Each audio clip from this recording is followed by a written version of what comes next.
Rapid fire this morning on the early line to end out hour number 2. Joe Raineri, Donnie Rightside, joined by Joe Lisi. Joe's going to be in the studio tonight live, carrying all that weight from Kevin Walsh, who usually is just an NBA guy at this point in the season. We'll see what happens tonight, but I trust Joe Lisi and his knowledge, which includes Mississippi and Michigan State tonight. Light line, FanDuel opened it up at 2.5, now sits at 3.5, a total of 143.5. Ole Miss from the SEC, Michigan State from the Big Ten. Who wins this one out tonight, Joe? Who is it? Well, Michigan State might win, but I'm taking the 3.5 with the Rebels. I just like the way they're playing. I believe in Chris Beard. Haven't been sold completely on Michigan State being an elite team. They're a good team, in my opinion. But I like over 143.5, Donnie. So give me the Rebels with the points, and I'm taking over the 143.5 first game on the docket. We'll see how this plays out. I was on Arkansas last night, limited menu, but couldn't hit the props. Not good. Nah. Can Kentucky go 3-0 this year against Tennessee here, Jojo? They can, Joe. I look at this line, and they lost the 2 previous meetings. How do they instill on a neutral court Tennessee as a 4.5-point favorite? My gut says take Kentucky with the points, but the line is telling me that I have to bet Tennessee. And I know it sounds crazy, but I believe in Ziegler. I believe in Lanier. The 4.5, I think, is going to be, a key number. I like Tennessee laying it. I know Rick Barnes never lives up to expectations and never steps up in a big spot, but I'm going to pull the trigger tonight and lay it with the Vols. I do believe that this game goes under the total, though. I think it's more of a defensive effort out of Tennessee. If they're going to win this game, they have to do a little bit different than what they did in the previous 2 meetings. So I'm going to lay it with Tennessee. I think it'll be basically a 40-minute game, but I think somehow, some way they cover the 4.5, guys. It's got to be a 40-minute game, Joe. They play 40 minutes in college basketball. Well, I mean, you know what I mean, Donnie. 38 minutes, it could be a 3 or a 4-point game going right down to the wire. These games have been blowouts for the most part. No, they have, but understand this too. I always love this point of contention where it's like hard to beat a team 3 times in the same season. Let me just go back into the realms of when you grew up as a kid. You play your buddy in Madden, you beat him twice. I don't know if I can. No, you want to play him again because you're going to beat him a 3rd time. You play high school football and say, hey, we scrimmaged them and we beat them, and then we played them in the regular season and we beat them all 3. Yes, you're going to probably beat them again. Your little brother that you beat up twice already in 1 week. Oh, it's going to be hard to beat him up 3 times in 1 week. No, it's not. Go beat him 3 times. Let's see what Kentucky can do and pull that upset here. Michigan and Auburn. 8.5-point number live right now in the FanDuel Sportsbook. 153.5 as the total here. Is Auburn going to roll Michigan or Michigan? Late night, late week, always getting the cover, always in a close game here, Joe. Who wins out? Michigan, Auburn. Yeah, I think it's Auburn. I think Auburn wins this ball game convincingly. I just don't believe in Michigan's big men. I know Trey Donaldson is the guy, on the point, and he's been hitting great, and a great amount of threes when it counts and the game's on the line. I just think Auburn, if they get up the way Texas A&M did, I think they just put pedal to the metal and run away from it. I just think Broome and those guards for Auburn are the difference. I'm going to lay the 8.5. I think it's a double-digit win. I lean to the over. Don't love it, but I think it's all Auburn tonight, Donnie. Yeah. Houston's got to play in Indy. That's interesting, given the fact they got to take on Purdue here, JoJo. But this is great defense against great offense. Who wins?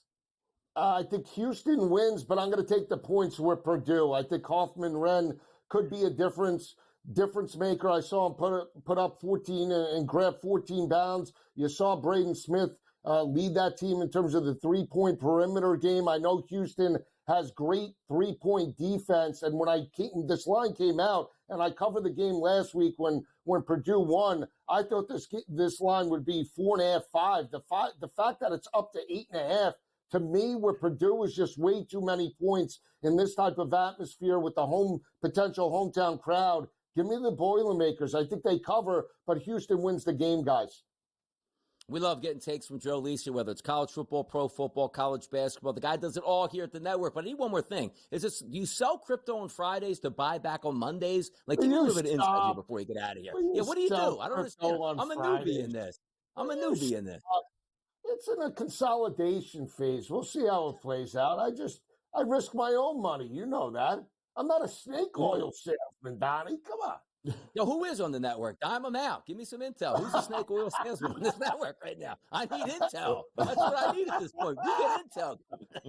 When we break bread down in Philly. There we go. We got it all. Maybe a local cheesesteak spot this weekend. You never know. Thanks for joining us, Joe Lisi. Hour number 3 on deck with the early line next. Hour number 3 is now live on the early line. Sirius XM channel 159 right here on the SportsGrid network. It's Joe Raineri. It's Donnie Rightside here. A lot to get to. Had some fun with Joe Lisi covering a lot of topics here. But as you know, we sort of like reset, recharge, 1 hour to go. And I love Friday shows because the expectation tonight is fantastic for the Sweet 16, which lead into Elite 8 on Saturday and then Elite 8 action on Sunday. We also have a full Major League Baseball card today. As chock full as we had yesterday on opening day? No, because teams take off in anticipation that there might be some bad weather on opening day, so they can push their opening day back one day. But still a decent card nonetheless, and a lot of action to go over. So, Joe, the vibes, they're high. It's Friday. It's supposed to be payday in the streets for the people, and we need to provide that information in hour number 3 to get them home to cash in some tickets. Yeah, I mean, and listen, who's not excited? We get to see the Colorado Rockies play for the first time today. Does it get any better than that as they take on the Tampa Rays at Yankee Stadium Light in Tampa there? So, yes, it really does kick off well, and I believe that's 4 o'clock, Donnie. We're kicking off the MLB schedule today. Fantastic. You know what I'd like to kick off at 4 o'clock today? Give me some college basketball so we don't... come on now. It's Friday night. We should all be able to stay up and have some fun. You know, I won't be able to because I never have some fun late at night. But that's just the me issue right here. Trying to fight for the people, being a man of the people. Now, talking about the people here, Joe Raineri, now's the time we like to reach out to the people and see what their thoughts would be on a Fade the Public poll. So simply, you go to SportsGrid, at SportsGrid on X, you hit the follow button, and every morning we give you opportunities to chime in here. Today's question on SportsGrid, which of tonight's underdogs is the best bet to win outright today? We gave you 4 options on the card. Kentucky, plus 155 is the dog. Michigan at a 3-1 price is a dog. Ole Miss at plus 140, and Purdue at plus 285. The poll results here for us. The favorite lead? Simple. The lowest favorite here, meaning the best underdog, is it Ole Miss at a plus 140 price. The public said yes at 34%. Coming in close, plus 155. Kentucky at 32%. Michigan at 27%. And pulling up the rear here is the Purdue Boilermakers at only 6%. Me, I went Ole Miss as well. Went quote-unquote the lowest chalk, if you can have chalk, for a dog.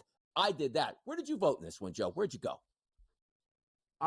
This is tough here because I do think it's going to be a very chalky evening here tonight. But if I'm going to be looking for a dog, I'm going to take, the lowest total and the most points. And that's Purdue taking on Houston, right? The total's down to what, about 130 now, 131, somewhere in there. And you want to give me, and I bet you that number gets to 9, Donnie, before tip-off here.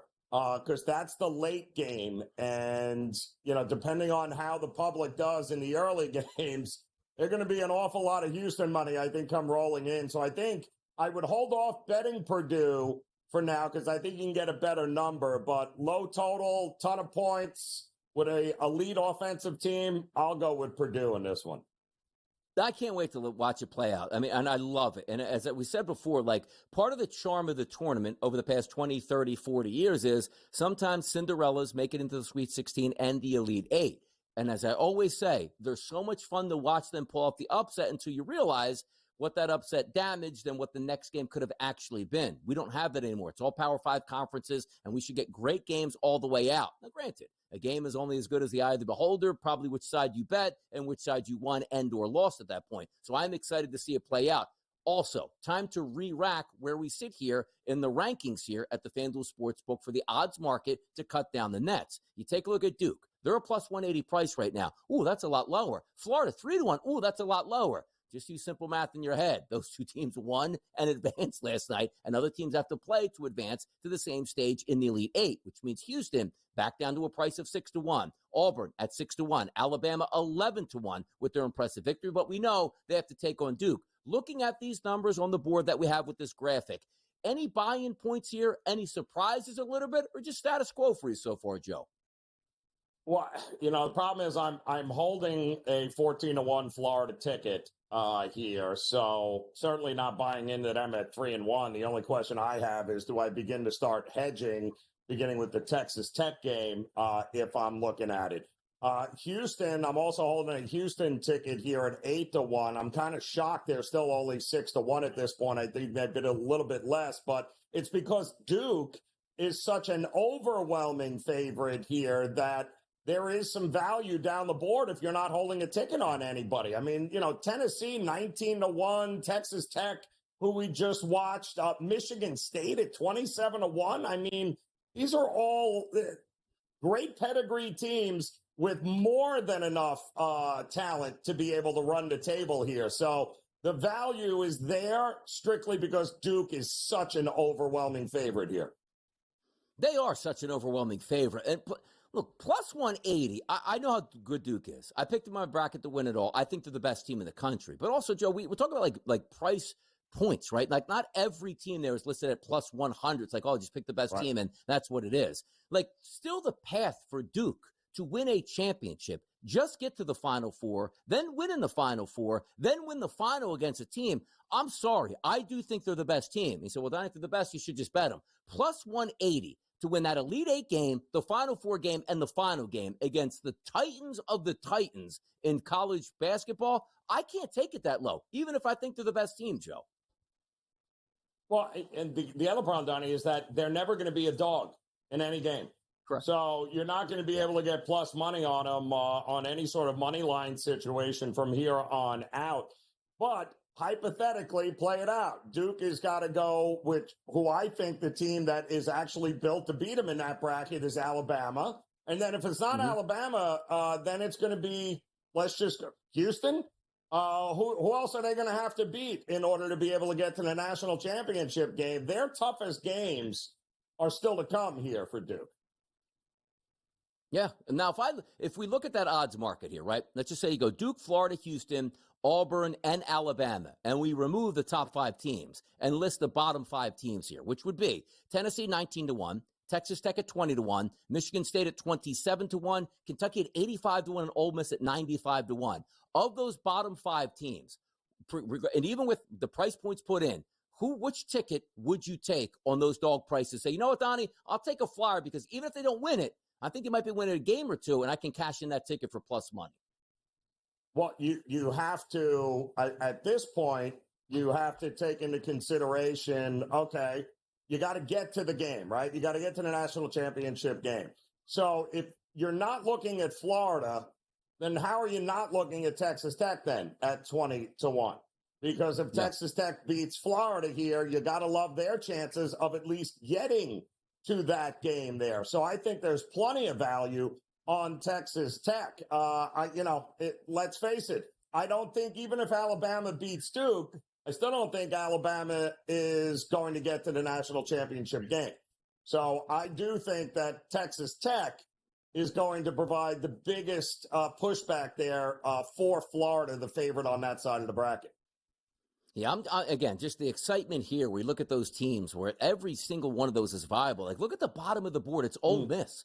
A really good team out of the best conference in college basketball, and you're almost getting 100-1 when they're already in the Sweet 16. It's pretty crazy how it stacks up. It lets you know how dominant those top 4 seeds are. And not only do you have to pull off like, hey, let me just get one upset, multiple upsets against really good basketball teams before you even find yourself in the game, the final game, I should say, on that Monday night against a really good basketball team. As it appears right now, if you're just line picking, Duke, Florida, plus 180, 3-1 price here. Opposite sides of the bracket. They should meet in the national championship game. They both won their games going away there in the round of Sweet 16 into the 32. But we are going to have a preview of all of these games coming up tonight. But more importantly, let's take a look at where the odds opened and where we expect them to close for tonight's game and have some fun handicapping all the way through. What a Friday it is here on the SportsGrid Network. Make sure you keep the dial right here, SiriusXM channel 159. Let's light up the odds board for tonight because yesterday we did see a lot of offense. 4 more games on tap tonight, Sweet 16 style. And as Joe Raineri has pointed out multiple times on this show, we do have an intriguing environment where we're used to playing in NCAA/NBA arenas. We will have 2 of those games tonight. We also have 2 games tonight that are going to be played in a football stadium in Indianapolis, the home of the Colts, Lucas Oil Stadium. Before we get to the individual breakdowns of the games, we always like to analyze where the lines currently sit and where they opened and see if the feel and the vibe of those is right. Game number 1, 6:35, 6:36 on the rotation, a 7:09 start. It's Mississippi versus Michigan State. This game's going to take place in Atlanta tonight in a basketball arena. This line opened up at minus 2.5 points. It currently sits at the FanDuel Sportsbook at 3.5. The total, Joe, hasn't moved at all. 143.5, and now currently sitting at 143.5. Does that number feel light to you with Michigan State? Is it about right? And also a quick look at the total. Yeah, it feels right. Although I can tell you this, Donnie, having betting against the SEC hasn't exactly been great. If you've gone that route, they have done a pretty good job. In fact, now 61-33 against the number this season when they play non-conference opponents. So teams out of the conference playing the SEC. The SEC is dominated. It's the best conference in all of college basketball, bar none. So I get Michigan State being the favorite right now, but the SEC is also 10-6 against the number in this tournament when playing, when playing these non-conference teams. Michigan State should be the favorite. I don't see the number moving a whole lot more one way or the other. To me, this is about regression. We talked about regression to the mean with Alabama and what we got last night from Sears and company, because they weren't able to hit anything in the first couple of games that they played in this tournament. And then look at what we had last night. Ole Miss has not missed, it feels like, a shot the entire tournament. Their path to the Sweet 16 has happened because they have absolutely hit everything that they have thrown up at the bucket. Michigan State's, again, the depth for Michigan State, unbelievable. I don't know that the total is going to go up and over. I kind of like the under in this one. I feel like the number is right where it should be, and which is why we're not getting a whole lot of movement. But this, to me, is priced exactly where it should be, Donnie, and I don't see it moving very much more here before tip-off. 7:39 tonight, 6:39, 6:40 on the rotation. That's Kentucky and that's Tennessee. And that is going to be played at Lucas Oil Field, which, again, that stadium is an NFL stadium here. Sometimes I like when the odds makers put out a line and it doesn't move, because it feels to me like you don't get that push and pull. It's like, ooh, that feels about right. The reason I bring that up is Kentucky and Tennessee opened up at 145.5. Now, at the FanDuel Sportsbook, we did lose a point on that at 144.5. But the side itself, Joe, minus 4.5 at the opening number, still sits today at minus 4.5 at the opening number. So again, we'll handicap these games in just a bit. Kentucky and Tennessee, give me your vantage point, and if anything changes, because we are playing in a football stadium. Yeah, we're playing in a football stadium. And again, this is elite defense versus offense again, right? Kentucky is not going to play any defense. They're not even remotely close on the same page as what Tennessee is going to bring to the table. And don't forget, this is a Kentucky team now, and Mark Pope has done a heck of a job. But these are all transfers. When he took this job at Kentucky, none of these guys played together. He got them all. He brought them all in. There was nobody left on the team. So they have overperformed expectations to this point. And I think this is a big Joes versus pros here, because the pros obviously like Tennessee, which is why this number is where it's at here. The public can't understand it since Kentucky has already beaten them twice this year. Well, why in the world are they getting 4.5 points? Well, the problem is, yes, the public is betting Kentucky, but this line isn't moving because the pros like Tennessee, and they like them because Kentucky in those two games went 24-48, 50% from three in those two wins, while Tennessee went 14 of 63, 22%. Are we really thinking Kentucky is going to hit another 50% of their threes in a football stadium against a team that knows them better than anybody? So I understand why Tennessee is the favorite here. I also think the total has moved more I mean, this was 146 and a half, 147. Now we're down to 144, 144 and a half. And I agree with that because if I like Tennessee, I like the under here, Donnie. Do I not? I think this is going to be a rock fight, and Tennessee is going to make it that way. 633, 634. That's a 939 tip tonight. Michigan and Auburn once again back down in Atlanta tonight. 7.5 is the opening number at the FanDuel Sportsbook, increasing now to 8.5 points as a favorite for the Auburn Tigers. The line also on the move for the total, 151.5 up to 153.5. What do you think about the public buying into Auburn and also the total between Michigan and Auburn? Listen, Auburn just beat a good Creighton team, and Creighton made 45% of their three-point shots in that game. Auburn has been number one in the country for most of the year, and I think this number is right. How many more Michigan games can we actually see them win by 2 or 3 points here, Donnie, or one possession? I like the total moving up. It makes total sense, but I can tell you now, hurry up and bet the over if that's the direction you're going, Donnie, because I don't think this is going to stop. I think this is going to close 155, 155 and a half before tip-off. Final game tonight, 637, 638 on the rotation. Purdue and Houston, 10:09 is a tip time, 7.5 at the opening number, now up to 8.5. But how about the total? 131.5 at the opening number, 131.5 as it sits now. Aircraft carrier game. Once again, Purdue, Houston quickly here. I'll just tell you right now, teams playing in their home state in the tournament, 143, 103, and 2 against the number since 1991.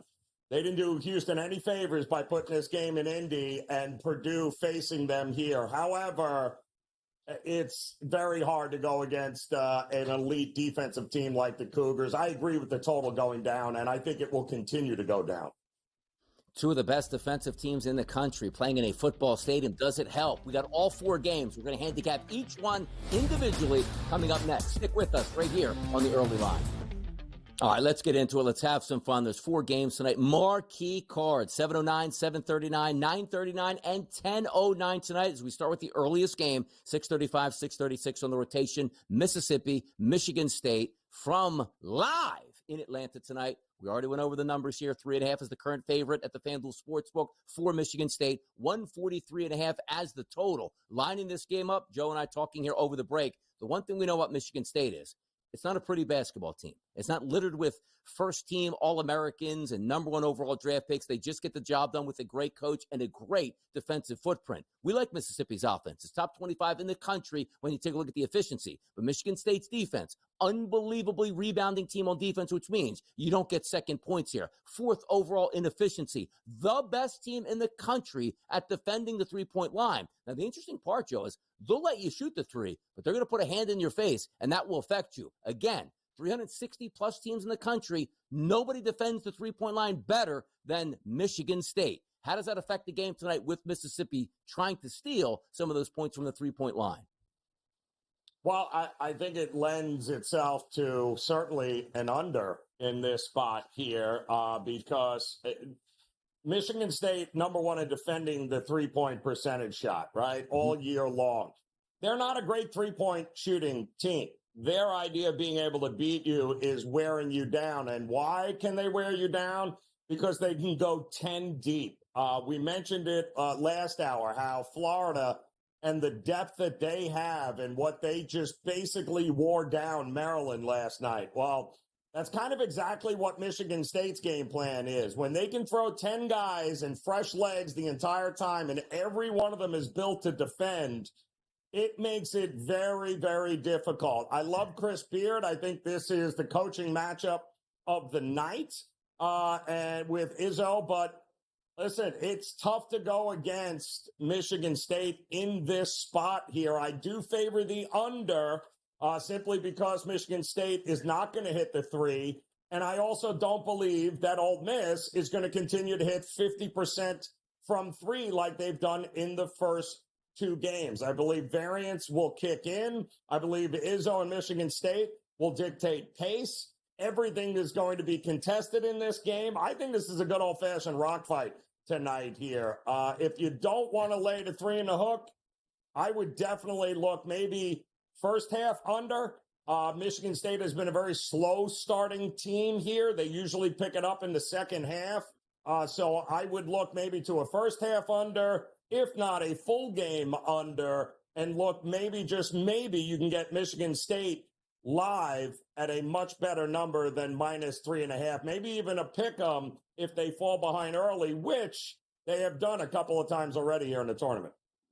I'm with you on the under because I do think it makes some sense because, again, when we take a look at some of the metrics that come into it, right, like neither one of these teams is going to try to run you out of the gym. We know the defensive footprint from Michigan State is very good. However, you take a look at Mississippi's offense, top 3 in the country at not turning the basketball over. And you couple that with Michigan State's defense, it is good, but they don't force a lot of turnovers. The reason I bring that up is that means, yes, Mississippi's going to get their shots, but at the same time, what do you worry about? The tempo of the games, the turnovers, the quick breakouts, the 3-on-2s, the 2-on-1s, the breakaway dunks might not be there. And also, Michigan State's defense, as I pointed out, top 10 in the country at defensive rebounding, which means not a lot of second chance opportunities. And Mississippi's offense doesn't rebound all that well on the offensive glass. Those are pluses. You look at Michigan State, by the way, their offensive footprint, because you think about their defense so much, they're still top 25 in the country here, Joe, at being efficient. Now, you do get a good defensive team in Mississippi that played in the best conference in college basketball, but there are some things that I do like. Michigan's offense will get to the free throw line because why? Mississippi fouls a lot. That could be an added advantage. The interesting part is also Michigan State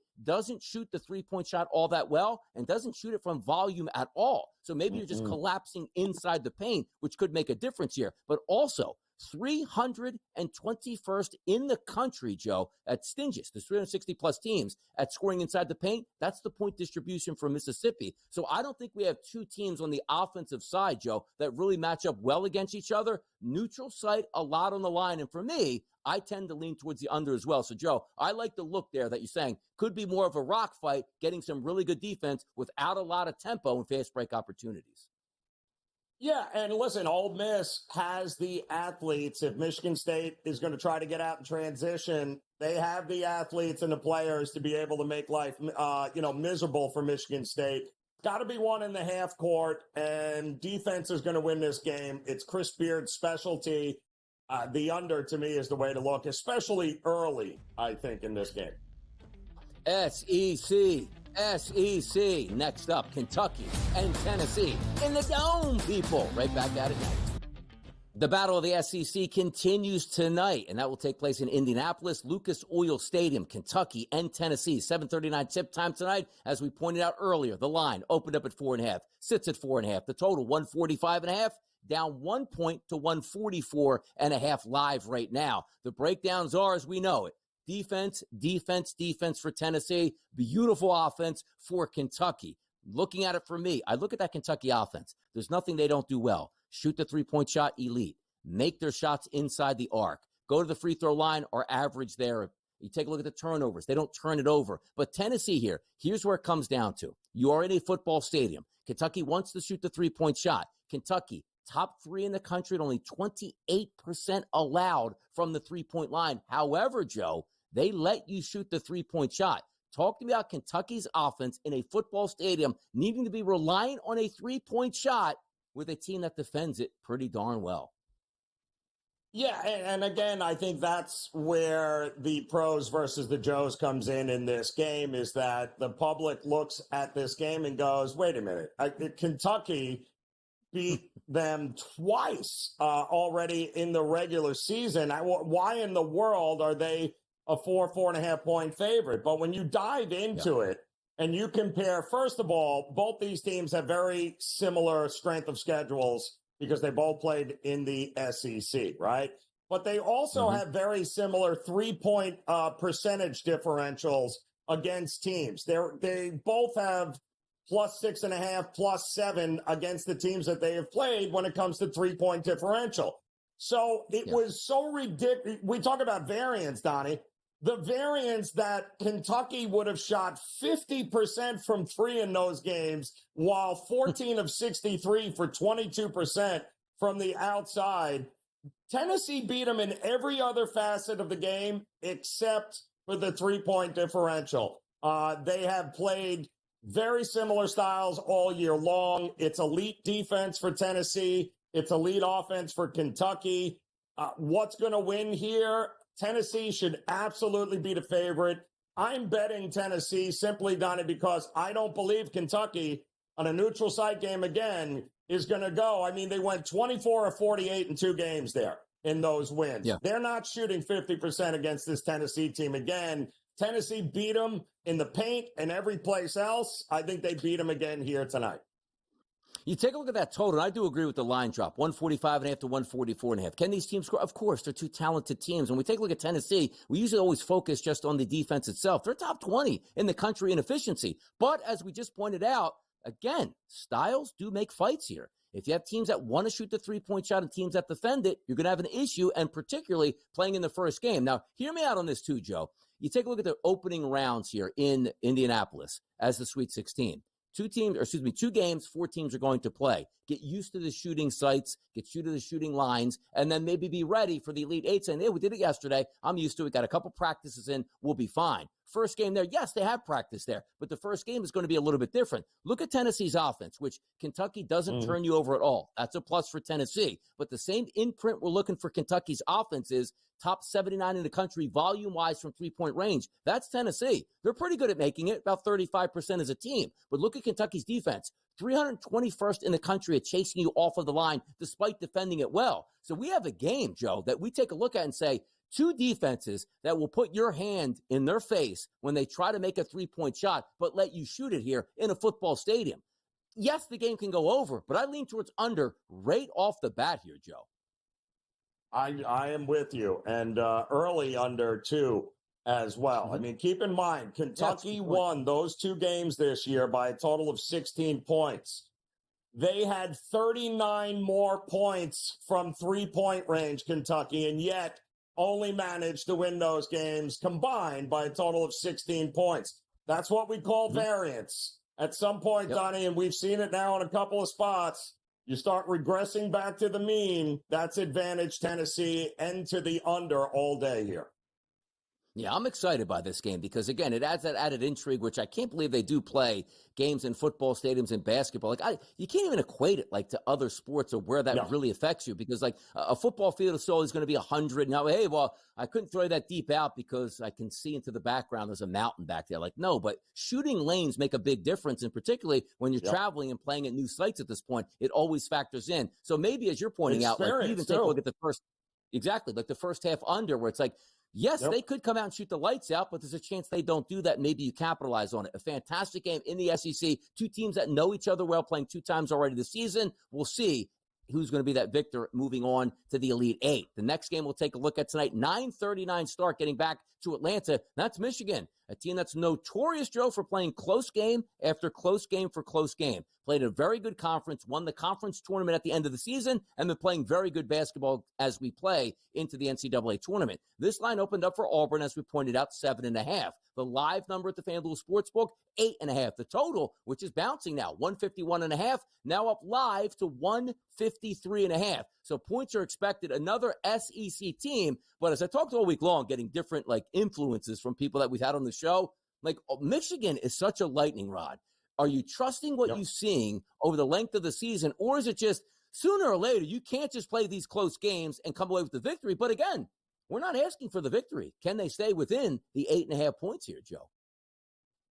I don't think so. I think this is where it ends for Michigan here tonight. I think Auburn, who just went up and beat a very good shooting Creighton team, who still, again, made 45% of their threes in that game, and they still covered their 8.5 spread, I think it was, against Creighton, or 9-point spread in that game here. So you're asking Michigan, who's not as good a shooting team, certainly from outside, as what Creighton is, but you know what they do better than Creighton? Turn the ball over. Michigan's propensity for turnovers is what's going to allow Auburn in this game to be able to cover this spread and I think win by double digits here. I think the total goes up here a little bit more before tip-off.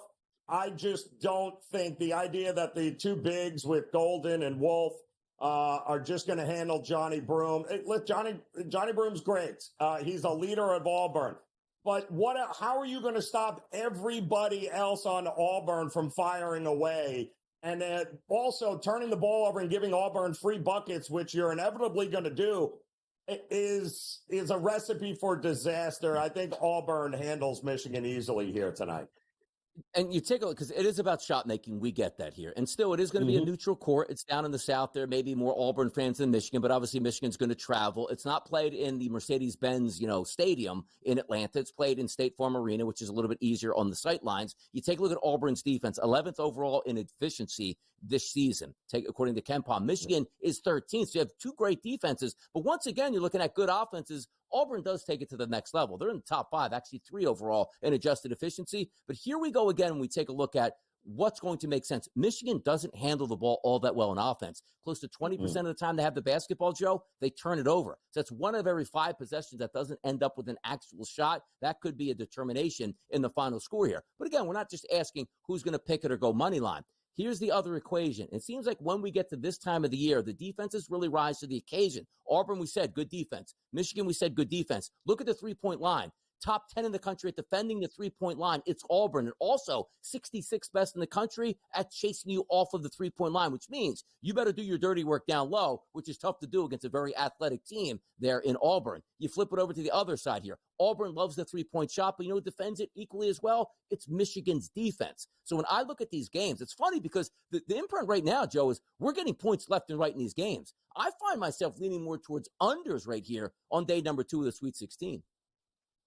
It could very well be. And again, a lot of this has to do with who do we trust to make shots late in this. And this is for all the marbles here. I do think Auburn's got too many more weapons and takes care of the ball better. Yeah, it's such good games tonight. Great games yesterday. Elite Eight this weekend. One more game to preview here on a Friday. We'll do it next right here on the early line. 4 games tonight. Who you got? Mississippi State, Michigan State. Kentucky, Tennessee. Michigan, Auburn. We covered all 3 of those games. Game number 4 tonight, the last game on the card, 10:09 Eastern to be played in Indianapolis. It's Purdue, it's Houston. Purdue is from Indiana. The game is in Indiana. Home court advantage towards the Purdue Boilermakers, even though it's a quote-unquote neutral site. Houston, no shame in their game. Heavy favorites in this one. Opened up at 7.5 at the FanDuel Sportsbook. Sits at 8.5 right now live. The total of this game, it is low. Why? Because Houston plays electric defense. 131.5 at the opening number. Still sits at 131.5. Your initial thoughts on this game? We got those, Joe Raineri. Now more of a handicap style. What are we looking forward to in this game from you? Well, listen. We're talking about advantage Purdue from the location standpoint. 60 miles from West Lafayette is where this game is going to be played. So it is absolutely advantage Purdue there. And I told you the numbers earlier, Donnie. Teams playing in their home state since 1991 in the tournament, 143, 103, and 2 against the number. It has been very profitable to back those teams playing in their home state in this spot. However, Houston does have just about every statistical advantage, I think, in this game here. We know the biggest weakness for Purdue is they don't play any defense and they can't stop anybody in the paint. Okay, how in the world are you going to stop Houston inside here in any way, shape, or form? They don't rebound all that much. And although Trey Kaufman-Renn had a tremendous game last time out, look at who they had to beat versus who Houston had to beat. I mean, that game against Gonzaga was that was a big test for Houston. Elite offensive team in Gonzaga. You know what? They still handled their business. Only Gonzaga played a little bit more defense. Neither of these teams, I think this is important for folks to remember, we associate the Houston Cougars at a snail's pace, 359th in pace in the country. But don't confuse it. The Boilermakers are not running up and down the court. They're not Gonzaga. They're 298th in pace. They are going to make this a half-court game, and it's all going to come down to whether Brandon Smith here can make enough shots against this defense of Houston to keep it close. Love the under, agree with the movement to the under, but I'm going to go Houston early in this one, first half. They've been money all year early in games. I think they come out and punch Purdue quickly and have a significant lead by the time they go to the break. You take a look, too, because, Purdue is a really good basketball team. Top 10 in the country in efficiency on offense, and not a bad defense. They're 55th in efficiency. But it really gets highlighted again, as we talked about Tennessee. Like, usually Houston only gets credit, Joe, for the defensive effort. They're top 11 in the country in efficiency, which means they're going to play the best defense and be ultra efficient on offense. Good luck beating them, which is why that was a 7.5 number at the FanDuel Sportsbook, now sits at 8.5 points. But look at the imprint on their defense. Let's just talk about Houston. 4th overall in effective field goal percentage. Unbelievable at turning the basketball over for you. Defending the three-point line, fantastic. But also, here's the most important ingredient. We talked about, again, the stadium lines, which could be a fallacy tonight, could work out in my favor. I'm just being, from what I've seen in my lifetime, you go to a football stadium, not lose to shooting there, it does take a little bit to adjust. Advantage the better defensive team here. But look at this. Inside the paint, Joe, top 5 in the country at 44.3% is Houston's defense, which means if your three isn't going down, which Houston will defend, they're almost impossible to scoring down low. Even getting closer to the point distribution, where sometimes you say we defend the three-point line and defend inside the 2, but we still give up points inside the arc. 355th out of 360-plus teams at defending down low, which is tremendous, which means not only are they chasing you at the three-point line and defending it, they're having a hard time giving up buckets inside the paint as well against them. So points will be at premium for Purdue, even though they have a top 10 offense, which brings me to my next point, as Joe brought up as well. You take a look. You have to make shots. It feels like to me like Brandon Smith, you better make 5 3-point shots tonight, even though I just told you that they defend the three-point line extremely well because you're not driving it to the rim and laying it up against Houston at this point. Is it enough to make me go over 131.5 or stay under? I'll tell you right now, I'm not excited to take the over. And you see that line number at 8.5. Ooh, that's a lot for a good Purdue team. Yes, it is. But I just told you, everything you do on offense tonight for a top 10 efficient offense in Purdue is going to struggle tonight, Joe. That's where I lean. More on the under, and I just think the shot-making ability, if I just want to take a Purdue number, it's got to be Braden Smith making at least 3+ 3-point shots just to keep them honest on defense for Houston. Yeah, the defense usual for Houston. Number 1 in the scoring defense, giving up 58.4 points per game. But the difference with this Houston team, Donnie, is you nailed it. In years past, when Calvin Sampson and the Cougars have fizzled out in this spot, yes, they were a 34% three-point shooting team. They are nearly 40% this year. That is a different animal, what they got rolling offensively here. I think this game can get away from Purdue, especially early. And if they're chasing Houston, it's lights out in the second half, Donnie. It really is. And again, the calling card for Houston is defense. And we just told you they're top 11 in the country in efficiency on offense. They don't turn the basketball over. They rebound like crazy on offense. And oh yeah, as Joe was pointing out as well, you say, I wonder who the top 3-point shooting team in the country is. Probably some team from like the MAC where they don't play any defense, or the Southland Conference, the Big South. No, it's Houston at close to 40% as a team. And the best part about that is they don't rely on the 3-point shot. If it's there, it's open, they'll take it, and they'll make it here. And then you take a look at Purdue's defense, which we just told you. Houston's defense inside the paint is tremendous. 341st in the nation at defense inside the paint. It's Purdue. I think we might be looking at, even though Purdue is going to have the home crowd, even though I love to take points at this level right here, maybe it is a 10-point victory here for the Houston Cougars in this game. But that's all 4 games, Joe. Ad nauseum, counted them down, looked at them, analyzed them, and capped them. How are we feeling about it? Feeling comfortable now? We good? I'm feeling good, Donnie, and I feel like we've got some winning tickets in our future coming up here tonight. But don't forget, still got NBA, we got Major League Baseball, got a little something for everybody heading into the weekend, don't we? Everything, which includes a solo mission for Joe Raineri next to kick off your weekend in style on the early line. I'm headed to the radio. Joe's coming back. Enjoy your time.